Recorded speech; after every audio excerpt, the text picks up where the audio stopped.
해드려도 되죠? 선교사님 나오셔서 선교 보고 겸 말씀 증거하실 때 나는 그리스도인이라 하는 제목으로 말씀 증거할 때 큰 은혜가 되시기 바랍니다. 그리고 선교사님 나오실 때 우리 힘차게 박수로 환영해 주시면 감사하겠습니다.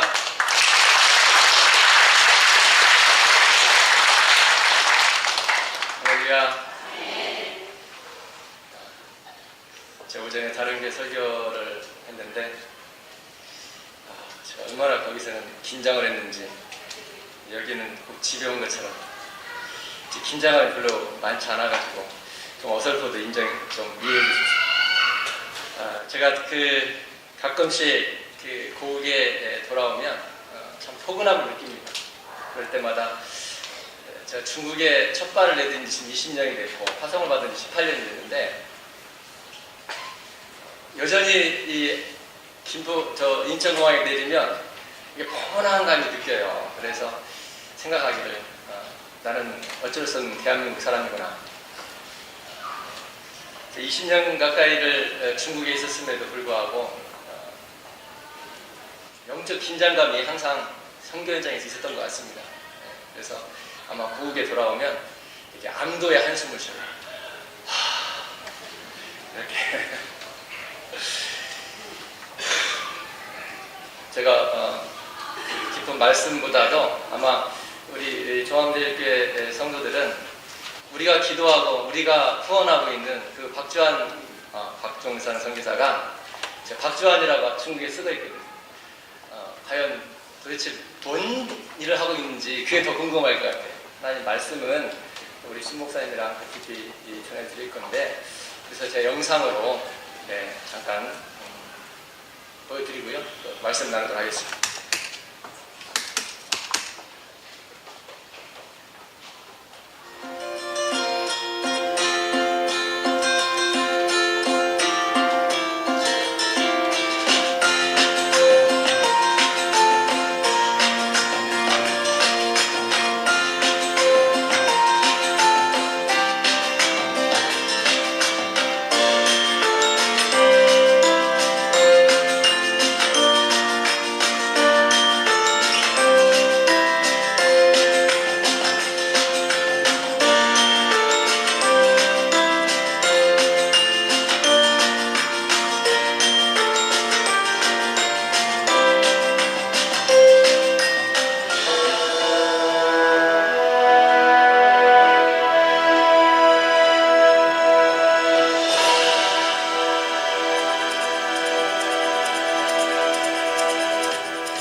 영상에 저뿐만 아니라 여러분 아는 분들도 보이죠?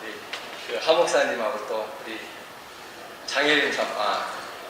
장현숙 사모, 네, 같이 동역하고 있기 때문에 그래서 제가 CMC라고 해가지고 처치 프리팅 미션 인 차이나에서 그 중국 교회 개척 성계를 만들었습니다. 그래서 그 팀으로 선교사님들 몇 분이서 같이 팀 사역을 하면서 시작을 했고요. 그 사역들이 진행되면서 한인교회에 대한 어떤 그런 현장의 베이스 캠프가 좀 필요하지 않겠냐라는 생각을 가지고 한 3년 전에 이제 제가 그 행복한 교회를 시작을 했습니다. 그래서 행복한 교회를 한인교회를 시작을 해서 그걸 베이스로 해서 현장 사역들을 좀 풀어나가는 그런 프로젝트를 진행하고 있습니다. 그래서 지금 현재 4교회를 개척을 해서 했고요. 저희들이 왜 이렇게 이 생각을 하게 됐냐면 그동안 저도 한 20년 가까이 중국에 있었는데 현장에 있는 선교사님들이 그 각자의 신학교를 많이 해요. 그리고 신학교를 딱 졸업시키잖아요. 뭐 10명씩, 20명씩 졸업시켜요. 그리고 난 다음에 저희들이 진지하게 한번 피드백을 해봤어요. 이 학생들이 과연 어떻게 사역을 할 것인가 피드백을 해보니까 가정교회라든지 지학교회라든지 어떤 사역을 하는 사람이 20%가 안 돼요. 그러니까 10명을 배출하면 한두 명. 근데 그곳에 그 자금, 인력, 시간을 투자해가지고 졸업은 한 10명, 20명씩 해마다 해나가는데 결국은 실제 사역을 어떤 헌신한 사람은 2명, 뭐 1명. 이건 좀 문제가 있다.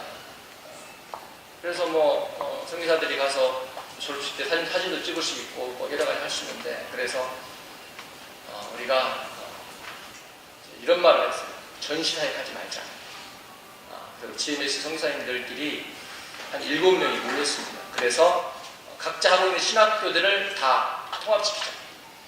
그러면 재정적인 것들이 몇 갈래 나눠졌던 것들이 하나로 묶게 되고 그 대신 그 재정을 가지고 어떻게 하냐면 우리가 최소화시켜서 10명 안쪽으로 매 해마다 훈련시켜서 그 목회 은사 있는 아이들만, 학생들만 그래서 무조건 졸업하면 교회를 개척하도록 만들자. 그리고 기본적으로 우리가 졸업한 이후에 3년씩 우리가 케어를 하자. 개척을 시키고 그 다음에 그 재정으로 집을 얻어주고 또 생활비를 대주고 선교사님들이 순회하면서 계속해서 돌아보고 그렇게 해서 세워나가도록 하자. 실질적인 어떤 사역을 하면 좋겠다 이렇게 결의를 했습니다. 그래서 그 사역을 시작을 했고요. 지금 이제 3년 사이 됐는 지금 4교회를 저희들이 지금 개척을 해놓은 상태입니다.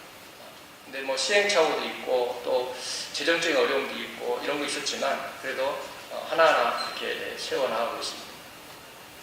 이 사역을 감당해 나가면서 했던 것이 이제 한인들이 중국에 많이 있잖아요. 그래서 한인교회들이 뭐 거기서 뭐 하겠어요?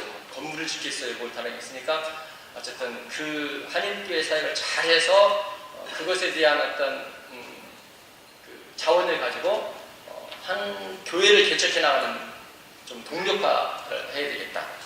그래서 제가 이제 한인교회를 시작을 했습니다. 그런데 막상 저희들은 이제 한인교회를 해가지고 급성장 시켜가지고 거기서 나오는 자원을 가지고 선교사님들도 후원하고 교회도 개척해야 되겠다 그랬는데 참 쉽지가 않더라고요, 목회가. 그리고 그 한인들이 이동이 많아서 3년 사이에 저희 교회도 한 100명이 넘는 사람들이 빠져나갔어요. 베트남으로 가고 제가 오기 전에 이제 한 가정도 1월 말에 또 베트남으로 간다고 지금 이야기하고 있는 가정들이 있고 그렇습니다. 그래서 한인 사회도 이제 본격적으로 섬겨드리겠다 그렇게 해서 저희들이 잘 하는 사역들이 아이들 사역, 청소년 사역들, 청년 사역들을 잘 해왔기 때문에 이제 그 사역들을 중심에서 해 나갔고 작년에 그 유치원을 개원을 했습니다. 그래서 이제 사모가 열심히 헌신하고 있고요. 그리고 그 유치원을 이제 기반으로 해서 교회가 아마 중국에서는 아마 써갈 거라고 그렇게 내다보고 있습니다. 그래서 상당히 좀 안정되어져 가고 있고요. 이 교회가 현장 사역까지 그렇게 네트워크해서 나갈 계획입니다. 제가 지금 사역은 그렇게 진행을 하고 있습니다. 중국은 앞으로 이제는 옛날에는 이런 사역을 했어요. 치고 빠지는 사역을 했어요. 딱 치고 빠지고. 왜? 방법이 없었습니다. 근데 지금은 전략적 선교를 해야 돼요. 외국 선교단체하고 한국 선교단체하고 다른 것 중에 하나가 뭐냐면 한국 선교단체는 열정이 있어요. 뜨거움이 있습니다. 그래서 단무지, 무대뽀로 들어가서 저도 그런 스타일인데 들어가서 맨땅에 헤딩하는 스타일이에요. 그러다 보니까 뭐가 문제냐면 장기전이 약합니다. 장기전이. 빨리 탈진되고 빨리 힘을 잃게 돼요. 근데 외국 선교단체는 철저하게 프로젝트 사역을 합니다. 철저하게 장기 사역을 준비해 가면서 그렇게 나갑니다. 저희가 앞으로는 중국 사역이 이제 다 끝났다 하는 사람도 있습니다. 근데 끝난 게 아니라 선교 정책을 바꿔야 될 때다.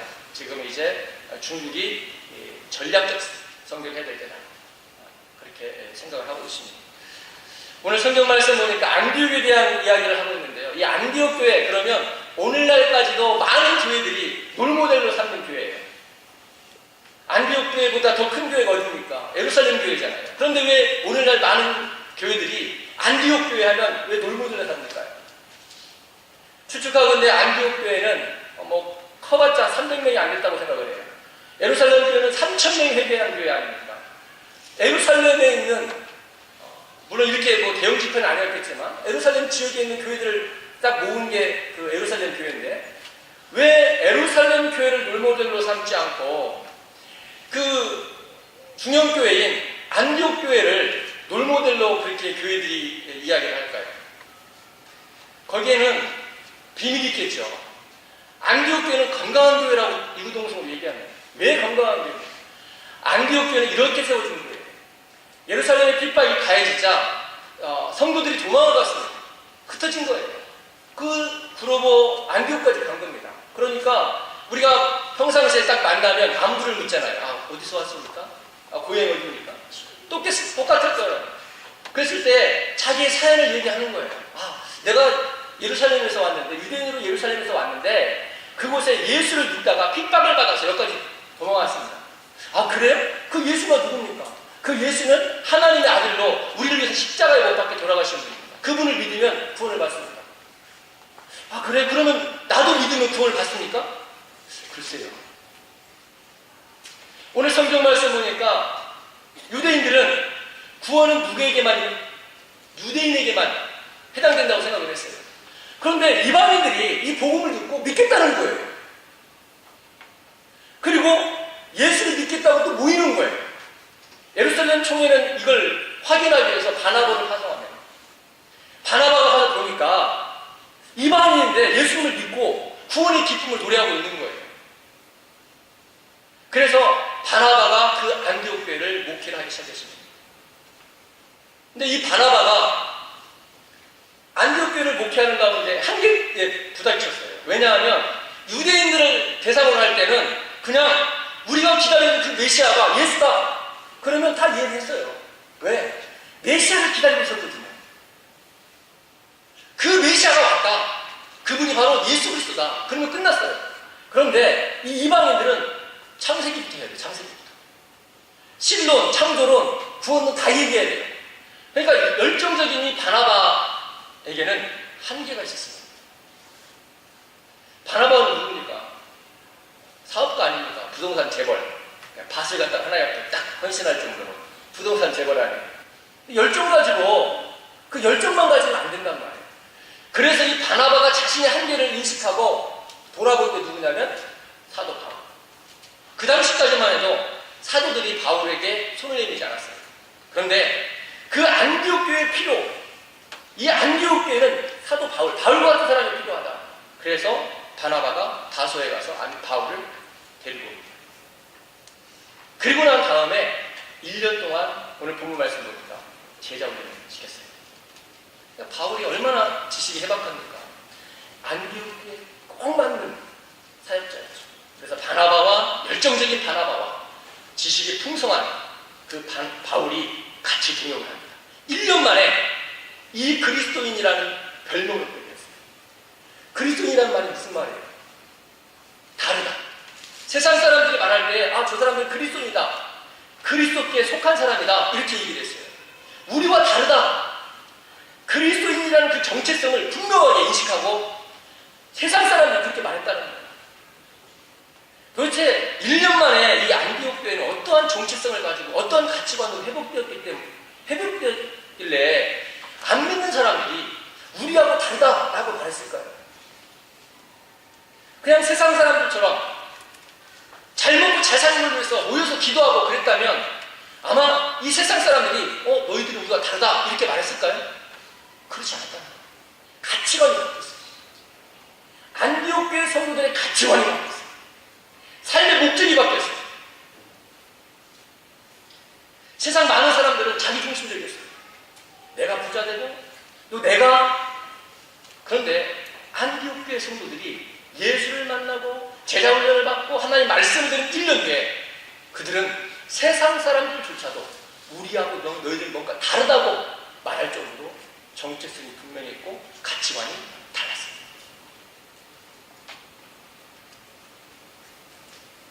안디옥 교회 성도들은 어떤 생각을 하고 있을까요? 왜 그런 변화를 경험했을까요? 그들의 가치관 속에는 하나님 나라라는 소망을 갖게 됐습니다. 이 땅이 다가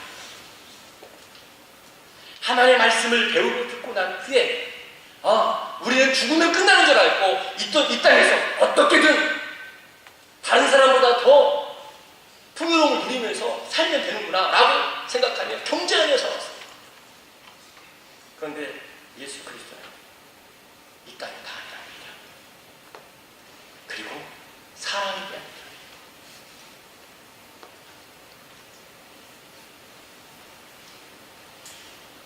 이 땅에서 끊임없이 경쟁하며 살고 짓밟으며 살고 내가 저 사람을 밟지 않으면 내가 올라설 수 없다는 그런 가치관으로 살아가는 세상 사람들에 비해서 안디옥 교회 성도들은 사랑이라는 얘기를 하고 신앙생활을 하기 시작했어요.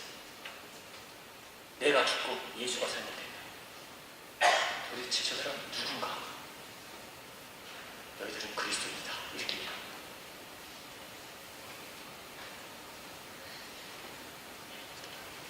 경쟁이 이 세상에 꼭 필요하다고 얘기해요. 그러나 분명한 사실은 경쟁을 선택하는 순간 사랑은 희생될 것입니다.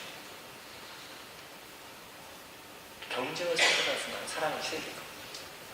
안디옥 교회는 경쟁을 선택하지 않고 과감하게 사랑을 선택했어요. 그렇죠. 살려주는 사람이었어요. 세워주고 살려주고 세상 사람들 놀래는 거예요. 우리하고 다르다. 그때부터 그 거룩한 공동체에 함께 하려는 사람들이 모여들기 시작했습니다. 나도 저렇게 살아야지. 진정한 행복은 저기에 있지. 그렇게 한다는 거죠.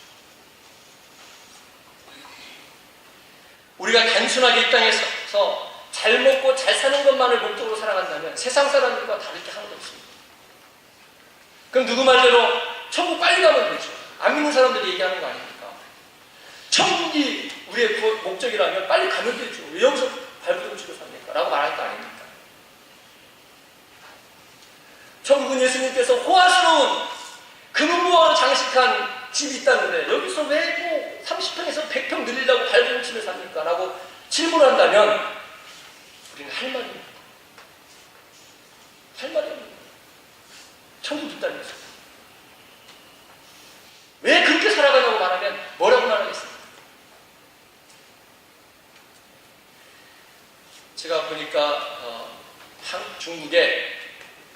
한국의 유명한 그 프로그램, 연예 프로그램 컨텐츠를 중국에 팔았습니다. 그래서 중국에 뭐가 있냐면 나가수라는 게 있어요. 나가수. 개국 콘서트도 있습니다. 똑같이 해요. 중국 사람들이 나와가지고 똑같이 해요. 제가 그 나가수를 딱 중국판을 보면서 제가 그런 생각을 했습니다. 나가수에 출전해가지고 경쟁을 하잖아요. 재미를 위해서 경쟁을 하는데 거기에서 탈락되는 사람이 있잖아요. 그러면 얼마나 체면도 구기고 망신도 당하잖아요. 그 나가수에 처음 한국에서 했을 때 문제가 됐던 게 뭐냐면 경쟁을 딱 했는데 김건모가 떨어졌어요. 김건모. 대선배 라이브 가수의 대부였던 김건모가 떨어진 거예요. PD랑 이 스태프들이 비상이 걸렸어요. 이건 이 김건모도 좀 화가 나고 막 상처를 받고 막. 그래서 저는 그런 생각을 했어요. 그런 아픔이 있지만 그러나 그 나가수의 섭외를 받았을 때 오케이 한 사람은 진짜 가수다. 진짜 라이브 가수다. 요즘에 라이브 가수가 아니고 그냥 비주얼로 승부하는 가수들이 얼마나 많아요. 근데 그 나가수 그건 라이브잖아요. 그러니까 자신 있다는 거 아니에요. 비록 거기서 떨어졌다 할지라도. 저는 그런 생각이 들었어요. 여러분들이 삶 가운데 그리스도인으로 온전히 살지 못한다 할지라도 여러분들이 그리스도인으로 사는 것을 포기하지 않고 도전하면서 살아간다면 여러분들은 진짜 그리스도인. 그리스도의 정체성은 거기 당당함. 그 당당함에 사람들이 모이는 거예요.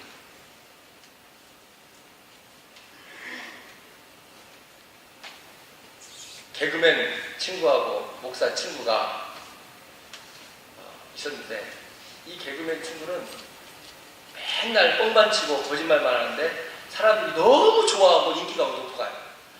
근데 이 목사 친구는 지혜를 외치는데 사람이 쌀랑해지고 졸고 그런 거예요. 그러니까 하도 화가 나서 개그맨 친구한테 야 너는 맨날 뻥만 치는데 왜 너한테는 사람이 몰리고 나는 진리를 얘기하는 거야. 내한테는 왜 안 해? 이 세상이 문제라고. 그러니까 개그맨 친구가 그러더래요. 야 너는 진리를 말하면서 거짓말처럼 얘기하고 나는 뻥을 치지만 진짜처럼 얘기하는 거야. 내가 당당하지 못하면 그 누구도 나를 따라오지 않아. 여러분들이 그리스도인으로서 당당하게 살아가지 않으면 여러분이 말하는 그 모든 진리를 믿지 않습니다. 더 힘이 있으려면 그것을 여러분의 삶에 담아내버리는 거예요. 담아내는 거예요.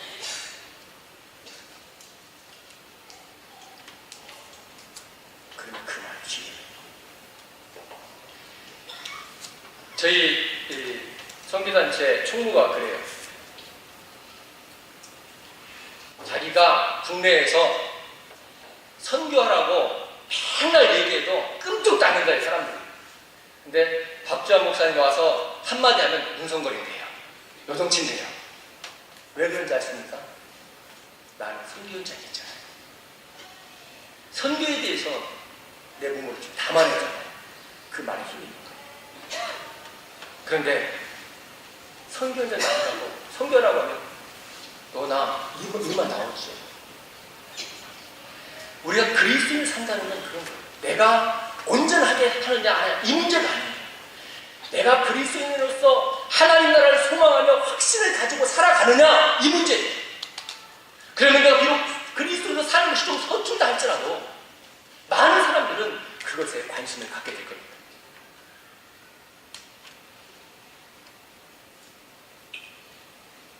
우리 선교위원장 장로님 계시는데 시험 들지 마세요. 선교위원장이잖아요. 선교위원장 해가지고 선교위원 헌금 하시죠? 네, 할 줄 믿고 성경은 하나도 안 해요. 그리고 앞에 나와서 여러분 작정하세요. 성경만 하세요. 그럼 여러분들이 은혜 받습니까? 니나 잘하지. 속으로 그럴 거예요. 그런데 선교위원장 장로님이 먼저 딱 작정하고 딱 내놓고 합시다 우리. 그러면 하죠. 삶으로 다 금액이 많고 적음이 아니라 내가 그리스도인으로서 당당하게 살아갈 때 그 힘이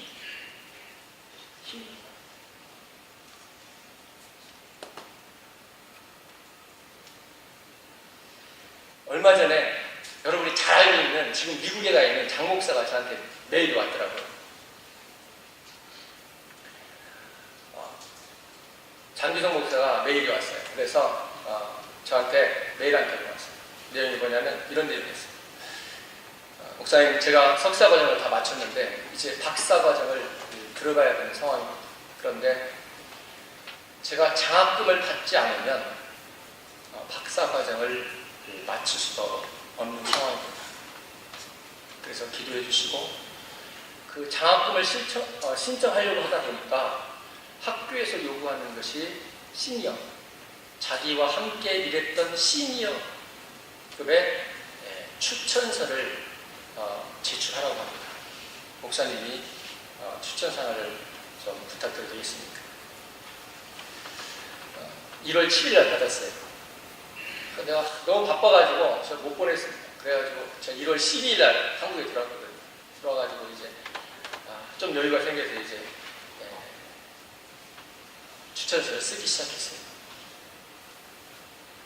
제가 장 목사를 만난 지 벌써 20년 이상, 20년. 그래서 구구절절 썼어요. 써서 1차 검증을 받아야 되니까 제 장 목사한테 보냈어요. 이렇게 보내면 되겠냐? 그랬더니 장 목사가 저한테 답장이 왔어요. 이렇게 감동적인 추천서 처음 봤다. 그래서 제가 다시 한번 제가 쓴 추천을 읽어봤어요. 제가 눈물이 나요.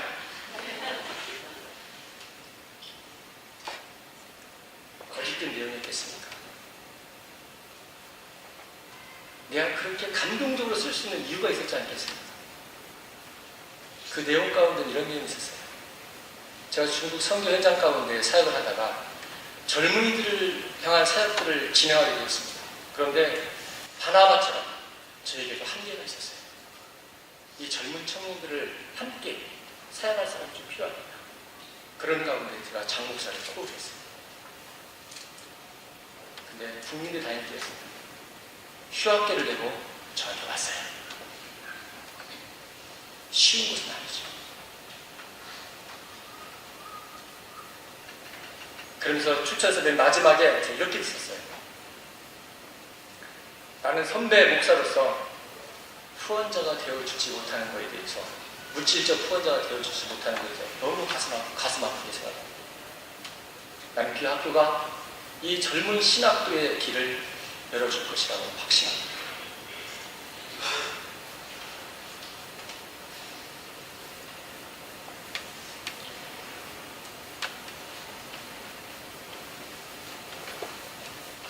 누구에게 사람의 마음인지 삶으로 담아낸 사람, 삶으로 담아낸 사람. 여러분들이 이 자리에서 하나님 앞에 기도를 많이 할 겁니다. 하나님, 나에게 축복해 주십시오. 그러면 이것도 하고 저것도 하고 저것도 하고, 그걸 삶으로 담아내시길 축원합니다. 그러면 여러분의 삶에 힘이 있습니다. 삶에 힘이 있습니다. 그리스도의 정체성, 그리스도, 세상의 의미에 사는 사람들이 아닙니다. 세상 것 가지고 자랑하면 우리는 속으로 붙지요.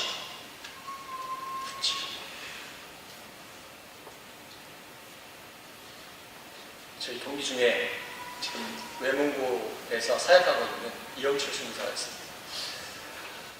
야영자, 어른들은 아실 거고요. 젊은 사람이 잘 모를 텐데, 야영자 탁구 선수가 사모예요.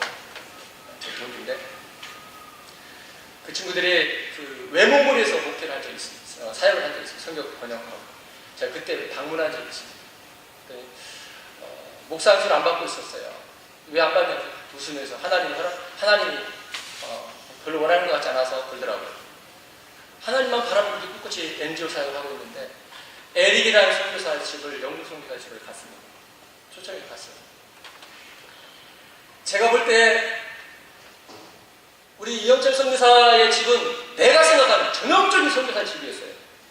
모래바람이 날기 때문에 문을 딱 열면 곧바로 밤이었고, 그 창문으로 들어오는 그 먼지를 막기 위해서 비닐을 다 꼼꼼하게 막아져 있었고, 그런 비좁은 집에 살고 있었어요. 참 제가 은혜를 받았어요. 야, 선교사는 이래야지. 그 다음에 영국 선교사, 에릭 선교사 집에 초청을 받아 갔어요. 딱 들어가는 순간 대문이 있더라고요. 딱 들어갔어요. 그 마당이 있더라고요. 딱 봤어요. 전통 겔이 하나 있더라고요. 방으로 딱 들어갔어요. 거실이 있더라고요. 소파가 있더라고요. 진짜인지 가짜인지 모르지만 호피가 깔려져 있더라고요. 벽난로가 있더라고요. 외문을 40분 내려가는 것도 아닙니다. 제 마음에 어떤 마음 들었겠어요? 어떤 마음 들었겠어요? 날라리구만. 이게 한국 사람들의 정서예요. 날라리구만. 내가 선교사인데도 그 생각이 들더라고요. 그래서 앉아가지고 이제 뭐 대화하고 이렇게 얘기하니까 그분의 간증을 듣기 시작했습니다. 그분이 헌신해서 들어온 이유가 이거였어요.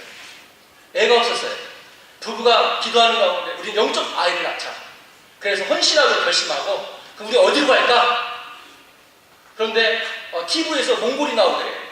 그래서 몽골을 보고 몽골이라는 나라도 있네? 그리고 가다가 그 여행객 중에 몽골 사람을 만난 거예요. 그래가지고 이 얘기를 듣고 우리는 몽골이다.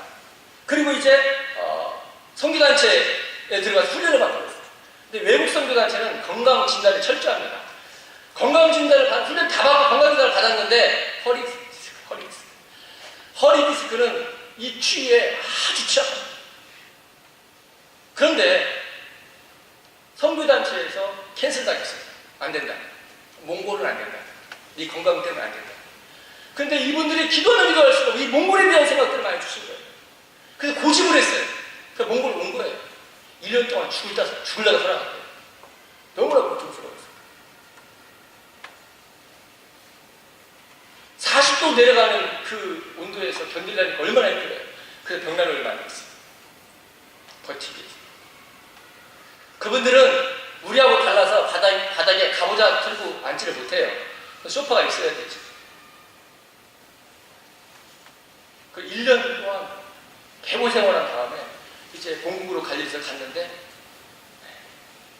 디스크가 사라졌어요. 할렐루야. 그리고 영적인 자매를 지금도 낳고 있어요. 제가 그 이야기를 들으면서 회개했어요. 내가 보는 것은 세상의 가치관을 가지고 보는 그 시각. 저 사람이 저 차를 타고 뭘 입고 다니고 어떤 집에서 사느냐 이것만 관심이 있는 거예요. 저 사람이 그걸 타고 다니면서 뭘 하느냐에 관심이 없어요. 그러니까 우리 선교사들은 전시사에 가는 거예요. 전시사에. 저는 그 몽골 갔다 와서 이제 오해를 닫기로 작정을 하고 살기로 했습니다. 저는 이제 차를 샀어요. 우리 파송교회 목사님 오셔서 차 사줬더니 안 사주시더라고요. 그래서 제가 샀어요. 나중에 들어보니까 제 얘기가 돌더라고요. 선교사가 차 갖고 다니냐. 해라. 제가 여러분들에게 은혜를 줄 수 있는 방법이 하나가 있어요. 아니 은혜가 아니고 감동을 줄 수 있는 길이 하나가 있어요. 제가 어떤 사역지에 설교하러 가는데 2시간 동안 여러분 제가 걸어가요. 걸어가서 10분 설교하고 2시간 동안 걸어가요. 10분 설교를 하기 위해서 2시간 동안 걸어갔다 2시간 동안 걸어온다니까요. 감동되죠? 돼요 안 돼요? 여러분이 그거 하려면 그렇게 한다니까요. 저는 그렇게 안 해요. 택시 잡아요. 10분 만에 가서 10분 설교하고 1시간 가르치는 건 10분 만에 돌아와요. 은혜 안 되죠? 서기서 택시 타고 다닌다니까. 돼요? 건강하네. 역시 제일 교회야 제일. 그리스도인들 이렇게 살아가요. 당당하게. 왜? 삶의 목적이 분명하니까. 누가 뭐라고 그래? 당당하게 살아가요. 여러분, 사랑하는 종합 제일 교회 선배 여러분, 그리스도인의 정체성을 가지고 당당하게 살아가시길 여러분 축원합니다. 같이 한번 기도하겠습니다. 우리 시간에 같이 한번 기도하기 원합니다. 선교 현장에서는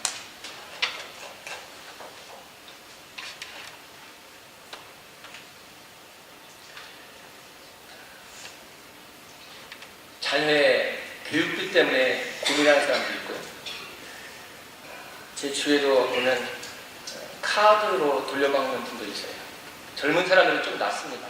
근데 조금 나이 드신 분들은 또 후원도 제대로 못 받는 경향이 많습니다. 심지어는 분기별로 한국에 나와서 일하고 들어가는 분들이 있어요. 그분들을 우리가 누가 손가락질 할 것인가, 누가 욕할 수 있습니까?